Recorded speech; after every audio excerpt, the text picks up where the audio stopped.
spots.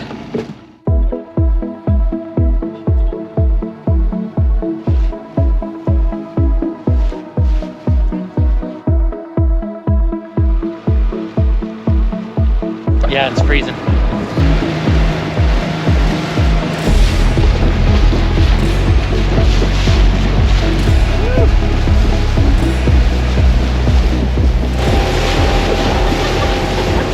Hit me right in the face from the snow that's on the bow of the boat. Dude, seriously? Crazy. All right.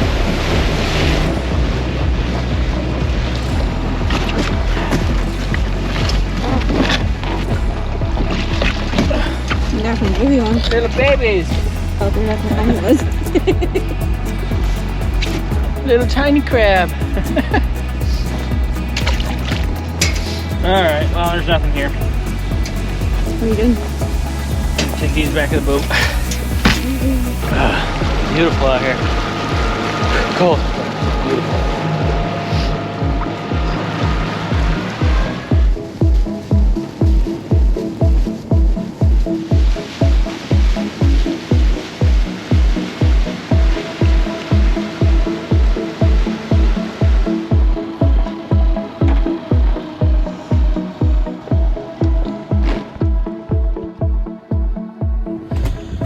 Morning, folks. We've been here at at Reed Harbor for what, like 3 days now? I think we're on day 3. Yeah, you can tell it's a little chilly outside. Well, we have our solid fuel stove that we can burn our charcoal and stuff with, which heats the boat pretty good. We also run 2 buddy heaters that kind of help the bow section and the stern section of the boat. So the aft cabin and the V berth up front stay pretty warm. And we're getting low on propane. We're not out yet, but over the next couple days, it's supposed to just get colder. I think it's supposed to drop another like 5 or 6 degrees, sort of like on average. Like it'll be down at like 19 or something like that, with a wind chill making it feel like, I think it said 0. So we are going to untie today, if I can find my dock lines underneath the snow. We're gonna untie and head back for Roach Harbor, so that when we do run out of propane, we're right there and we can get it filled so that we can stay warm. And what do you do?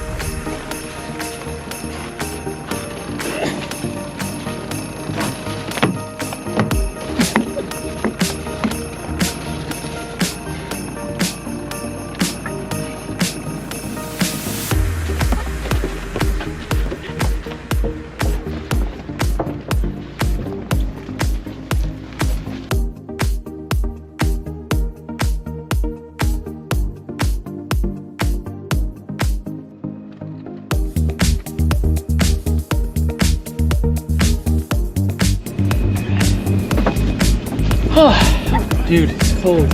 Yeah, it's mad cold. This is not sailing.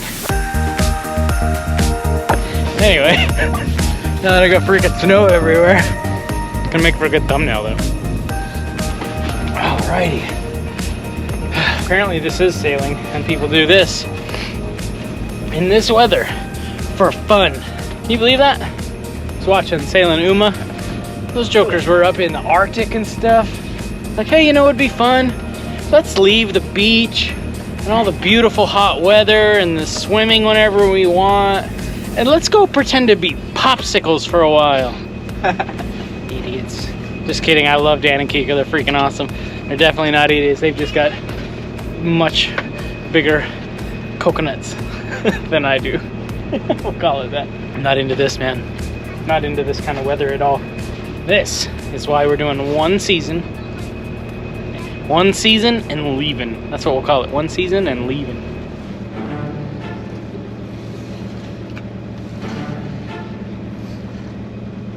Got some pancakes and coffee. You can't beat that. Just try not to crash into anything while we get out of this bay, huh? All right. Woo! Even straight, can't tell if this thing's straight. Oh, hot pancakes. Dude, it's cold. Anybody reading the transcript of this video is like, dude, it's cold.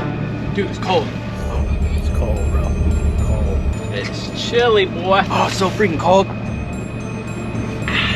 Dude, it's cold. Man, after a hot drink like I can be fired.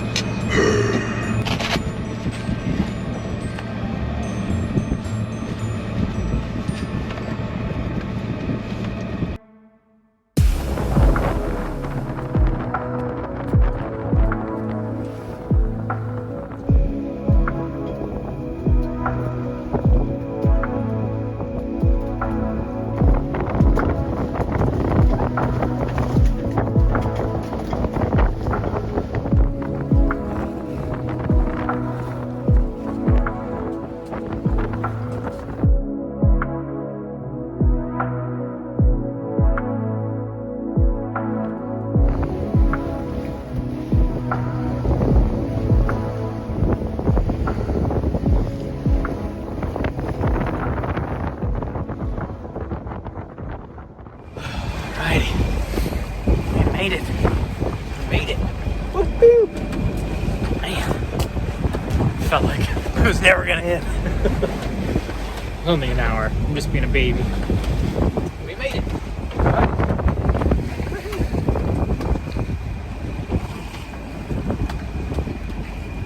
This is much different than the last time we pulled into here.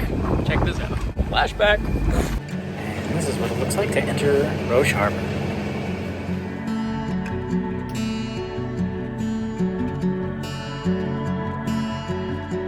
And we're back in the freezing cold.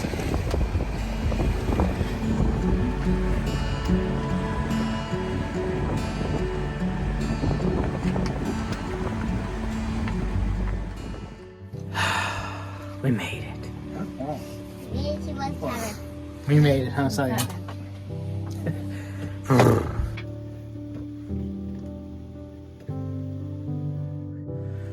Alrighty, I just woke up. You're not gonna believe this. You can kind of see it in my windows already.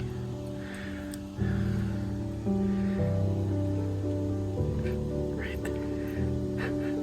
There we go.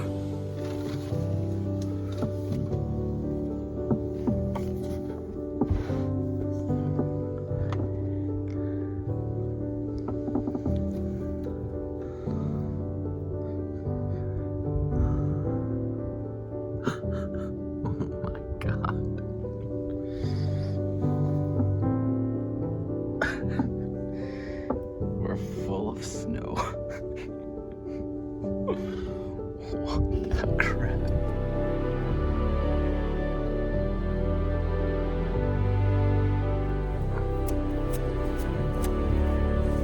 Oh, gross. Well, it's winter. Yay.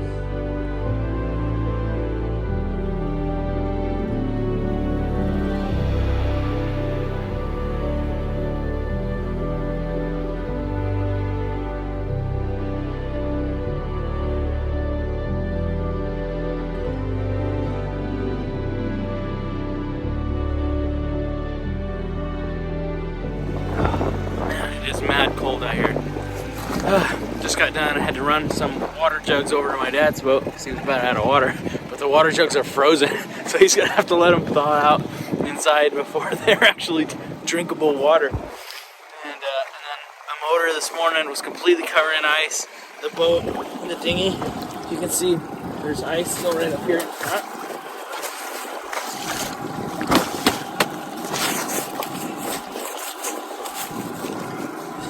Of it.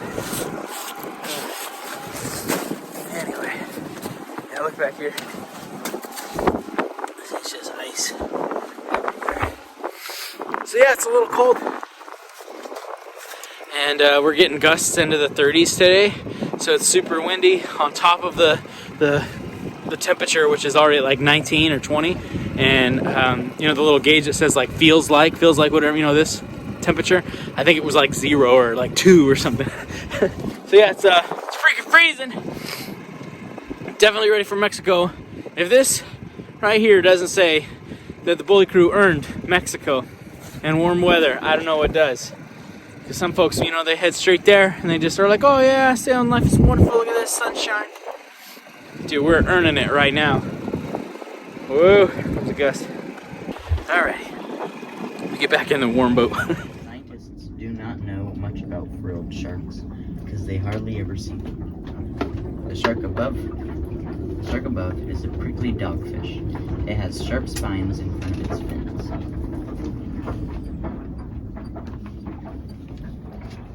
A lantern shark.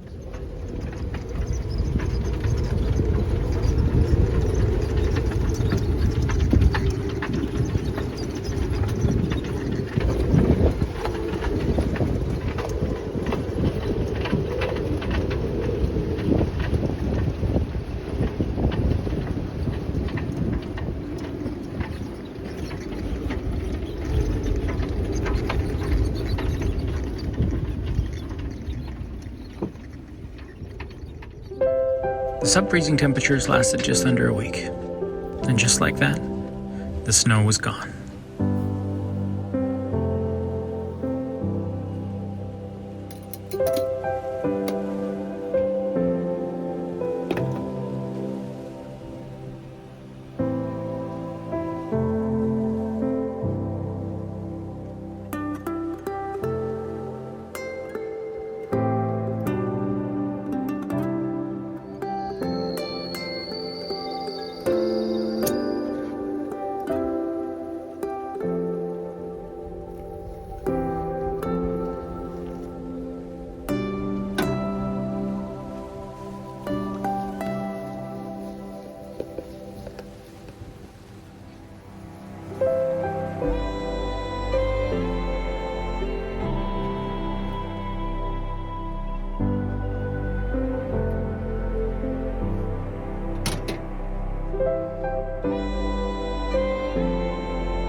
Alrighty, taking advantage of a sunny day.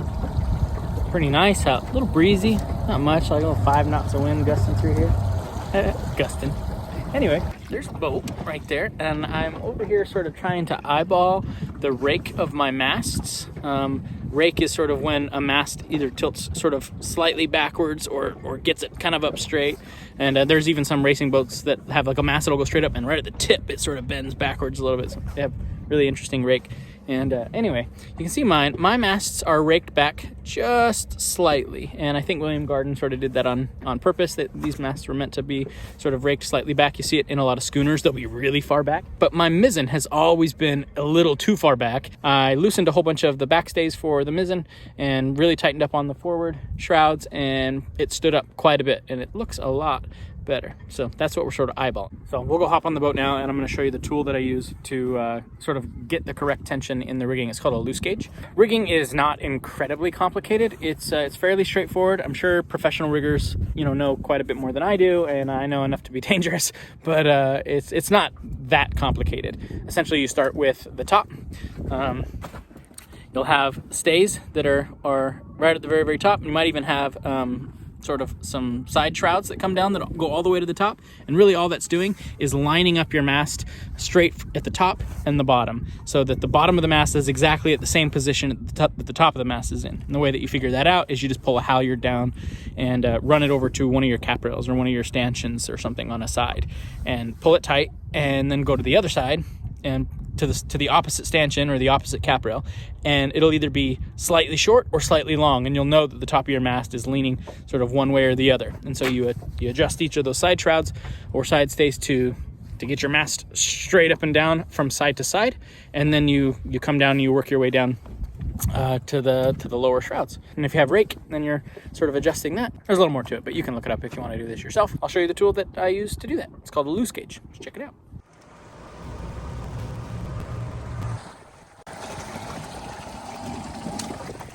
So this is a loose gauge. See that? Awesome.